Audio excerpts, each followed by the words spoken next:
𝒟𝒃𝓃𝓃.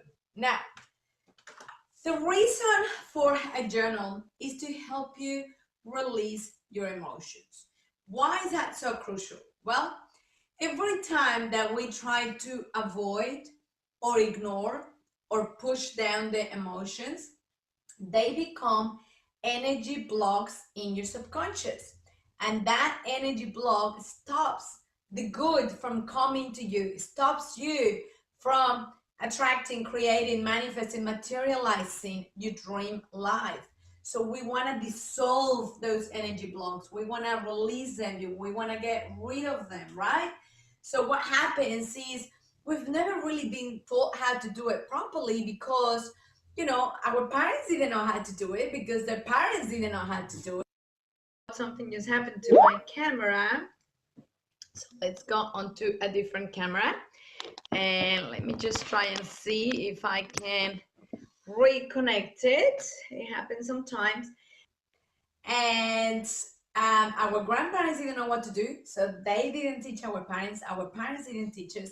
And you know, it's just a tradition that goes by, and luckily we today live in a day in the world where we are becoming more aware, where we have more mindset, awareness, stillness, where we're getting to explore all those things that back in the day were too woo-woo. You know, back in the days, when you think about it, from our parents or grandparents, Second World War and things like that, they were just stressed for survival. They were just stressed to earn enough money to make ends meet. I was actually telling someone yesterday, I said, you know, back in the day when I started traveling half my life ago, when I was 20, it was a big deal for someone like me in Mexico, third world country where I was born and raised, and to jump in a plane and to travel internationally to another countries. That was a big deal. That was the thing that the rich did. You know, I'm one of 4 kids. My parents didn't have money when I was growing up, so it was a big deal. And then as the years evolved, it just became more and more affordable, and then it just became so easy that it was just common for people to travel across continents and countries and get in planes and whatever. I'm hoping it continues to be like that after we come out of lockdown, right? So that it doesn't go back to being so much harder, whatever, but we'll see what happens.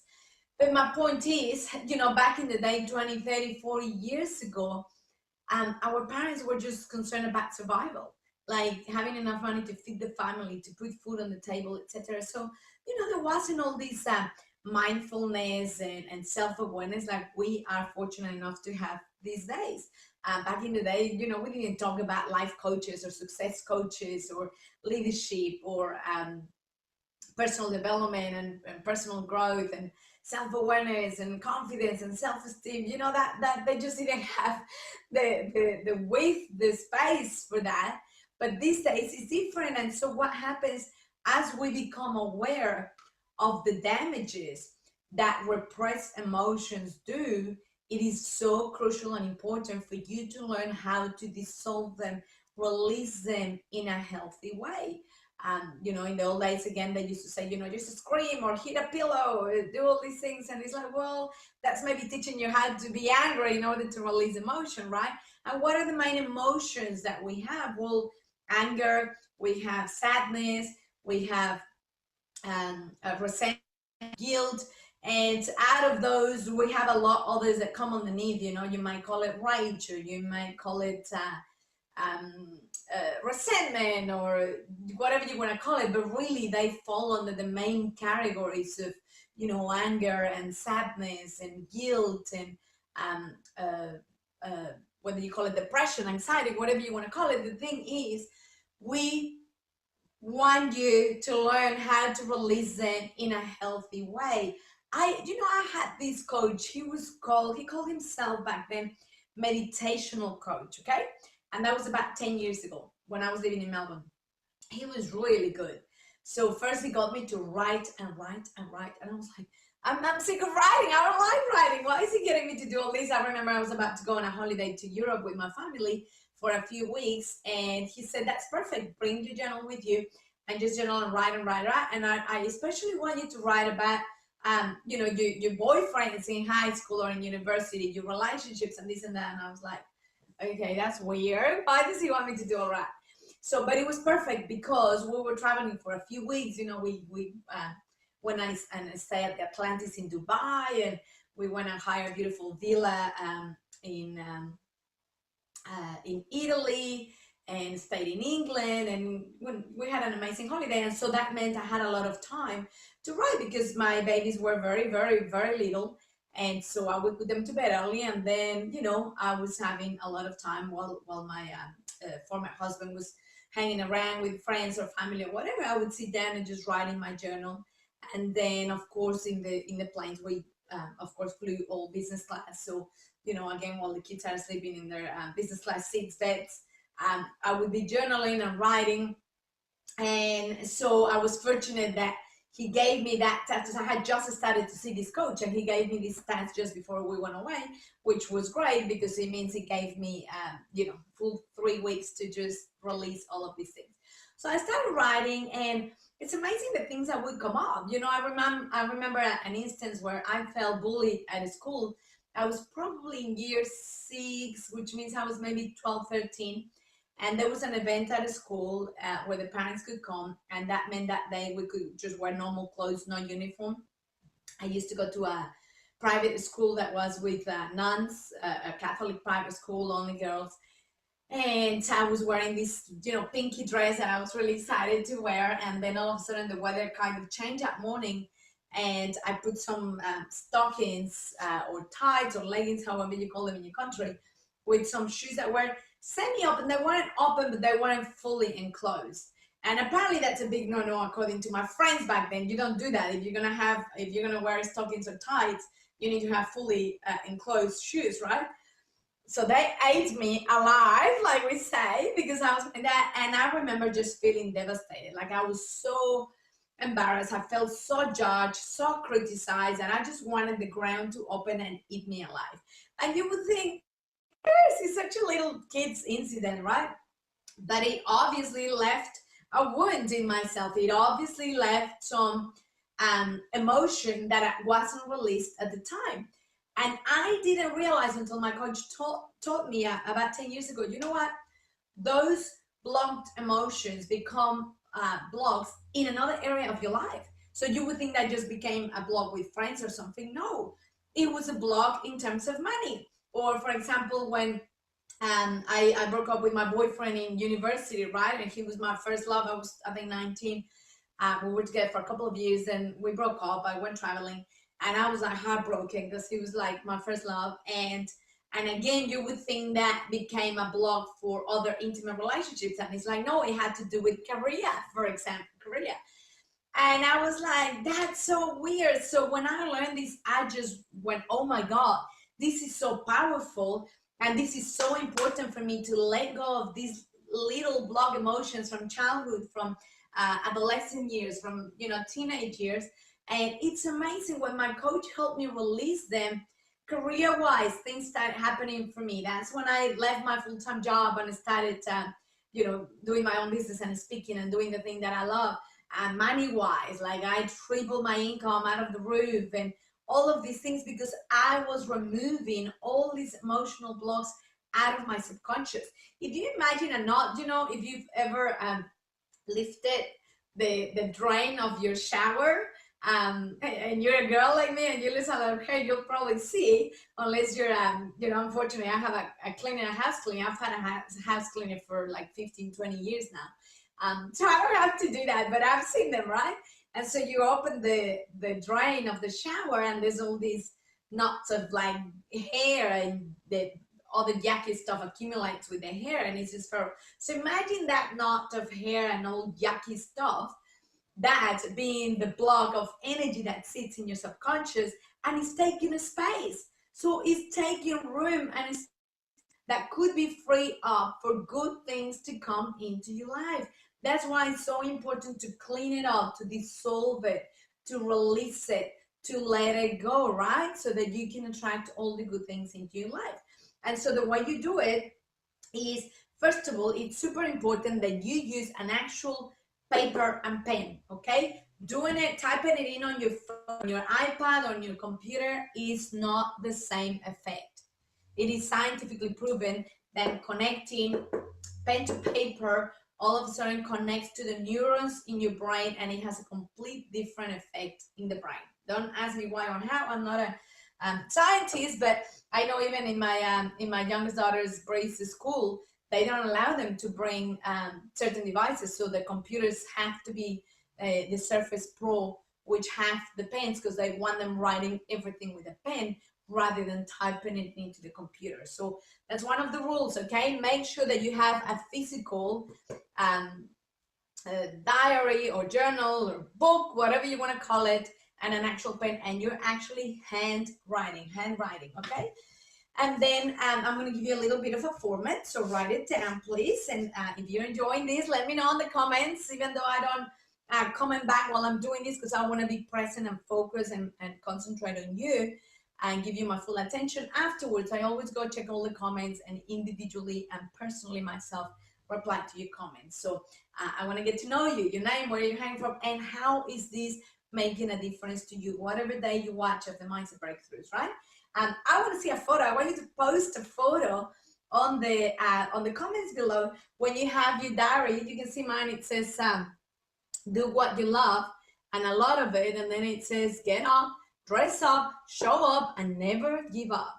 And this has never been so important as now, because whether you're working from home due to COVID or you're still in lockdown or whatever, it's very easy for us to get into bad habits, to get out of bed later, to not make your bed, or to, you know, hang out in your pajamas all day, or just put a top because that's what people can see, or whatever. You know, it's now more than ever, it's very crucial to get up, dress up, and show up. You know, get into, even if you're not gonna go for a workout, get into your workout clothes, so you feel more energetic and like you're moving, right? But I would suggest you put your workout clothes, go for your exercise, whether it's a run around the lake like I do, or I go to the gym, do a class, or do my own thing, or, you know, this morning I went with my daughter, we play golf, then we went to play tennis, you know, beach volleyball, touch, whatever you want to do, go for a bike ride, go for a swim, but just get your body moving, because it's yes, of course, it's for your body, but it's more so for your mental health,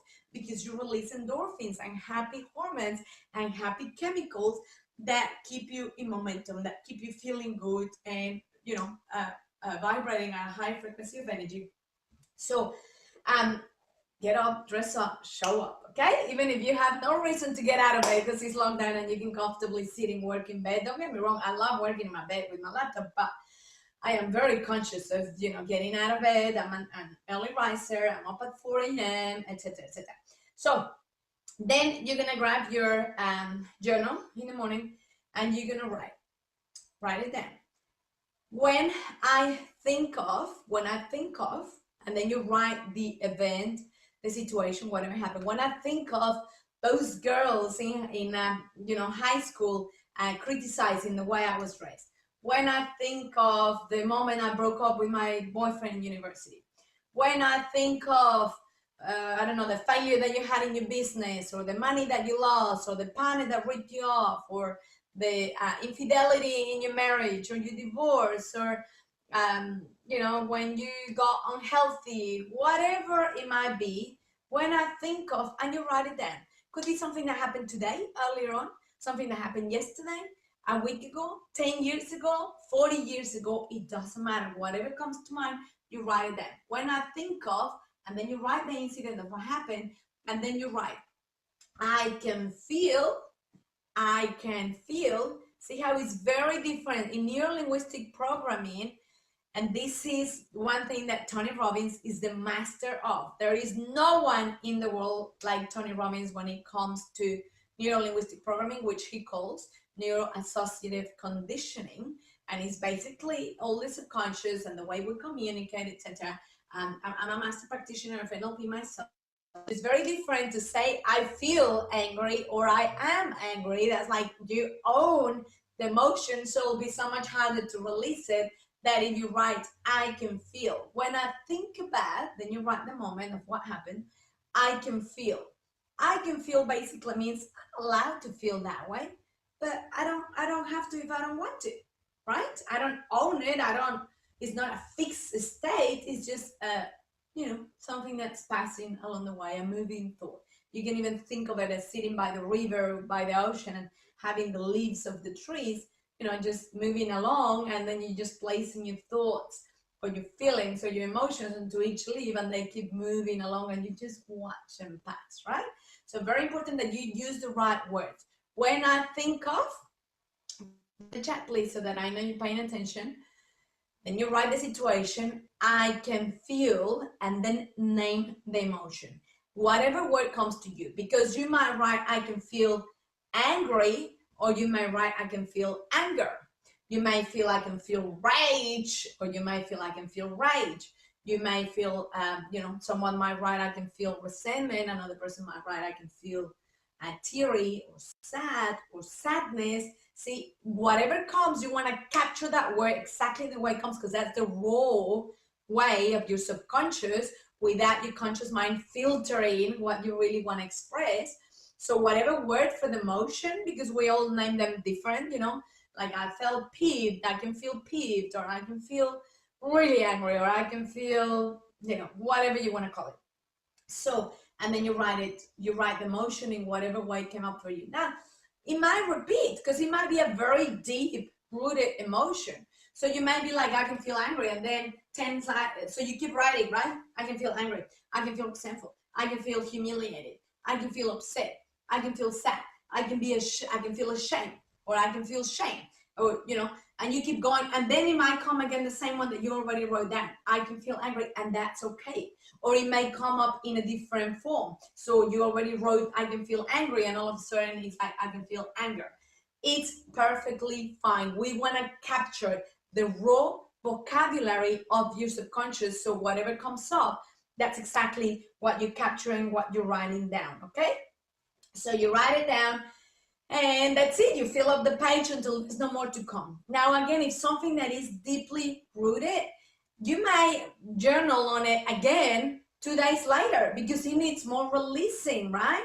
So you write more and you keep going. The other thing is that if 2 days later comes up again, it's because it needs more releasing. Now, at the beginning, you know, it may be hard for you to think of moments, but it's just like any other muscle that you exercise. The more you practice, the better you become at it. And not only that, you go deeper and deeper into another layer of the emotion. So you might just be like, oh yeah, that felt this way. But then second day, you might start to feel something, a physical emotion in your body, you know, maybe a knot in the stomach, or a knot on your throat, or a heavy chest, or a sore shoulder or arm, because that's where the emotion is sitting, right? And then, but then after doing it every day for a week or so, you might start to get tears or trembling or an overwhelming sensation of emotion. That's good. That means you're starting to scratch the surface and go deeper and deeper, because some of those emotions have been sitting there for so many years that they're deeply ingrained. So you want to chip away at some of the layers, release more, take it out, and completely dissolve that emotion, so it's no longer a problem for you, so that it no longer gets on the way. It's not a block anymore. Okay, so yes, you do it every day. Some of them, as I said, might repeat after 2 or 3 days, might go deeper, might go from 1 page to 2 pages, the tears start to come. That's a good sign. You're getting in touch with that emotion that had been neglected and pushed aside for so long, and you're like opening the lid, and you're finally allowing it to come to the surface. You're allowing it to resurface, to dissolve, to get away, to dissipate into the universe. So it's no longer a block, it's no longer a problem for you. Guess what? Now you feel lighter. Now you can enjoy the joy of life. You can be happier. You're not going to be so edgy anymore. You're not going to be so angry. You know, when you're driving and someone cuts you off and you're like, oh, you mother... It's not the person that cut you off, it's the accumulation of all the previous drivers that had cut you off in the past over the previous 10, 20, 30, 40 years, right? That's what happens with emotions, because it's not the first time in your life that you're experiencing those emotions. You experienced them many times in the past. So it's going to take a few layers and a lot of practice for you to go in deeper, to finally dissolve it, dissipate it, and release it completely. Why you want to do it every day and every night if possible. The more you do it, the more benefit you will see. You start to feel completely different. You start to be more in a place of enjoyment and love and compassion instead of being often angry and edgy and getting irritable and impatient so easily. You start to see people with different eyes. You start to see the good in them instead of seeing all the bad in them. And of course, you create the space, the room for all the good things to come into your life.